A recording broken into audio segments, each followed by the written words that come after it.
Als ik daar om rond denk, dan vind ik het gewoon wel een geweldig moment dat alles er zo bijkomen is en dat het gewoon al zo goed gegaan is. Want ja, je weet toch net wat je ervan verwacht, Simata. Ik vond het mooiste dat op het moment dat de paarden aan wal kwamen, dat je zo over de dijk heen en weer zag rennen. Echt zodat ze heel blij waren, dat ze de benen weer konden strekken en dat ze de vrijheid weer hadden. Ja, weet je dat wel? Antje Kuken wie op het moment van de redding zwier van haar eerste.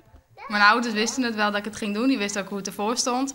En die hadden er wel vertrouwen in, maar mijn man die vond het, die zat op dat moment in Frankrijk voor zijn beroep. Dus die kwam later thuis en toen had hij gezegd, als ik thuis was geweest, dan had het voor mij niet gemogen. 1, 2. Antje is 4 weken verlien mem worden van de tredde.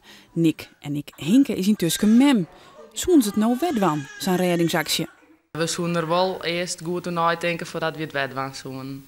Ja, omdat je waarom wie het dan een hele impulsieve actie of iets wat volle grutter was dan je tochten? Wij hier net dachten dat het zo groot zou worden met die media en alles. Maar wij hadden gewoon van die hinders die en na de tijd ben we eigenlijk gewoon weer naar huis te gaan om het even al je bezinken te laten. En dit hadden we net verwachten. Ze binnen de toonsje beide bij als het monument officieel ontbleten wordt. Beskieden hoeven in het landschap, die stadskunstenaar Michiel Braaksma zei, een echo van het gebeuren is.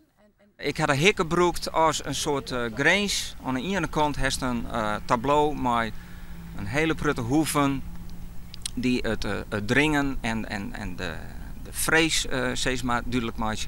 Aan de andere kant lossen ze zich langzaam op in de omjouwing als een soort bevrijding steeds maar. Het Warpsbelang Marm Westernijtjerk zich mij mengde gevoelens waarom op 3 november 2006. De beelden van de hinders gingen de hele vrouwtoer. Maar ja, de oorkant is dat Warpsbelang Marm ik meer op een kaart zetten wil. En dan is het verhaal van de hinders ik wil weten broeken. Ze willen graag een kuierroute van Dobbe on Dobbe. Dan zien we eerst even bij de Dobbe dat ze die 3 dagen staan hadden. Dan zien we even bij de Dobbe dat ze die jongens ervoor staan hadden. En dan 4 december en via de afwateringsluisje, dan snappen de mensen niet voortbij omdat ze dus het net wij konden. En dan komen we uiteindelijk wel bij de Sediek.